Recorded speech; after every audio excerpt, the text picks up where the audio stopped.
Class 10 का chapter number 2 जिसका नाम है पॉलिनोमियल, और इस वीडियो में हम देखेंगे इंट्रोडक्शन ऑफ पॉलिनोमियल।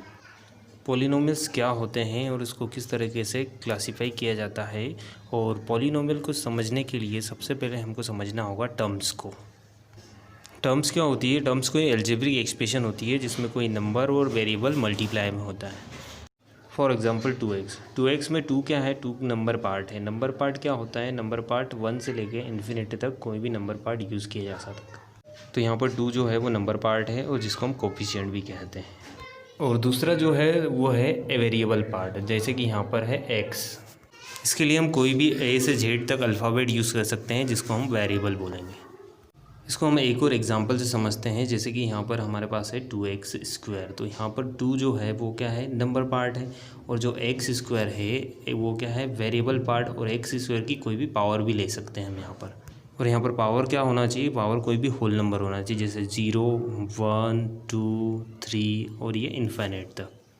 तो पावर जो है वो 0 से इन्फिनिटी तक कुछ भी हो सकती है वेरिएबल की पावर। तो पावर के साथ भी इसको हम वेरिएबल में ही काउंट करेंगे। अब हम देखेंगे पॉलिनोमियल्स। पॉलिनोमियल्स क्या होता है? Polynomial it is a chain of terms. ये 3 टाइप्स की टर्म्स की चेन होती है, और ये टर्म्स प्लस और माइनस के साइन के साथ जुड़ी होती है आपस में।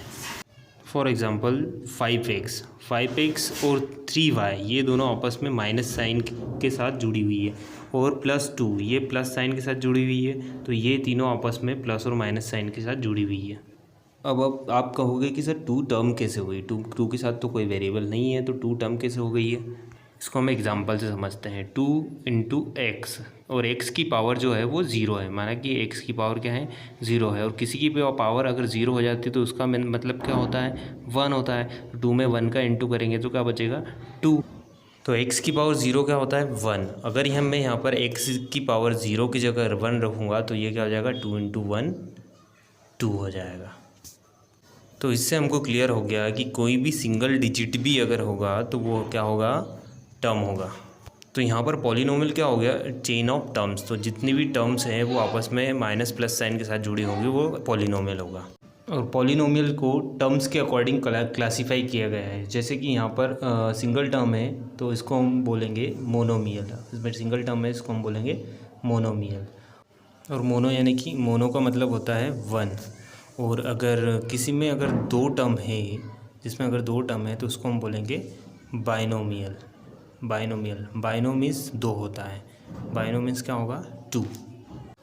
इसी प्रकार अगर किसी में 3 टर्म्स हो, जैसे कि 5x² एक टर्म हो गई, 3x एक टर्म और 4 एक टर्म, तो ऐसी 3 टर्म्स होगी तो उसको हम बोलेंगे ट्राइनोमियल। 3 टर्म्स होगी तो हम क्या बोलेंगे? ट्राइनोमियल। बिकॉज यहाँ पर 3 टर्म है, और ट्राइनो का मतलब होता है 3।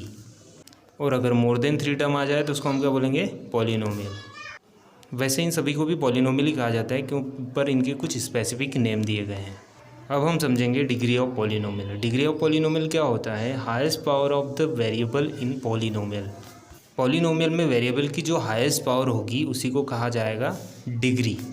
जैसे कि हमारे पास एक पॉलिनोमियल दिया गया है 5x² + 3x + 4। यह एक पॉलिनोमियल है। अगर हमसे पूछा जाए कि इस पॉलिनोमियल की डिग्री क्या होगी, तो वो डिग्री क्या होती है? Highest power. तो इसकी हाईएस्ट पावर क्या है? वेरिएबल की हाईएस्ट पावर यहाँ पर है 2। ये x की हाईएस्ट पावर क्या है? 2 है। तो यही होगी इसकी डिग्री। इसकी डिग्री क्या हो जाएगी? 2। इसी तरह से एक और एग्जांपल है हमारे पास 8x² - 14x की पावर 6 + 4x³ + 3। अब इसमें वेरिएबल की हाईएस्ट पावर क्या है? वेरिएबल की हाईएस्ट पावर यहाँ पर है 6, तो इसकी डिग्री हो जाएगी 6। लेकिन ये जो एक्सप्रेशन है, ये जो पॉलिनोमियल है, ये प्रॉपर वे में अरेंज नहीं है, तो इसको पहले हम अरेंज करेंगे। तो पॉलिनोमियल का अरेंजमेंट किस टाइप से होता है? पॉलिनोमियल की जो हाईएस्ट पावर होती है उसको सबसे पहले लिखते हैं। फिर तो यहाँ पर हाईएस्ट पावर वाली टर्म कौन सी है? -14x की पावर 6। तो इसको हम पहले लिखेंगे -14x की पावर 6। उसके बाद सेकेंड हाईएस्ट पावर वाली टर्म कौन सी है उसको हम लिखेंगे। तो सेकेंड हाईएस्ट पावर वाली टर्म यहाँ पर कौन सी है? 4x की पावर 3। तो प्लस में 4x की पावर 3। उसके बाद हम 3 से कम पावर वाली टर्म को लिखेंगे, तो वो कौन सी है? 8x²। 8x² को हम लिखेंगे +8x²। और उसके बाद जो टर्म बची हुई है उसको लिख देंगे, तो क्या बचा है? +3। तो इस टाइप से हम पॉलिनोमियल को अरेंज करते हैं डिक्रीजिंग ऑर्डर में। सबसे ज़्यादा पावर वाली टर्म, फिर उससे कम, फिर उससे कम, फिर उससे कम। इसको हम डिक्रीजिंग ऑर्डर में अरेंज करेंगे, और जो भी टर्म के आगे जो भी साइन है उसको हम उसके साथ में लिखेंगे। जो भी साइन है उसके आगे उसको हम साथ में लिखेंगे।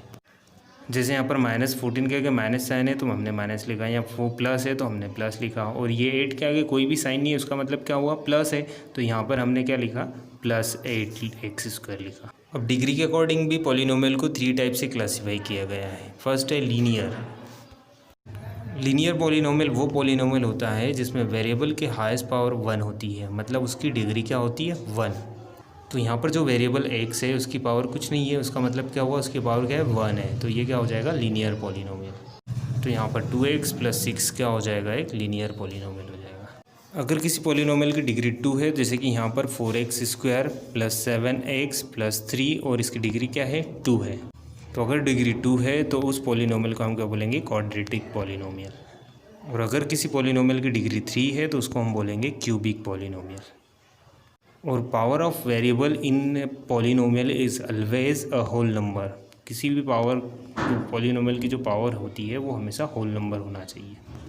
अगर पावर होल नंबर नहीं है तो वो पॉलिनोमियल ही नहीं होगा। अगर पावर हमको 1.2 अगर पॉइंट में दी हुई है, अगर 2/3 फ्रैक्शन में दी हुई है, या और भी किसी फॉर्म में दी हुई है, अगर वो होल नंबर नहीं है तो वो पॉलिनोमियल ही नहीं होगा।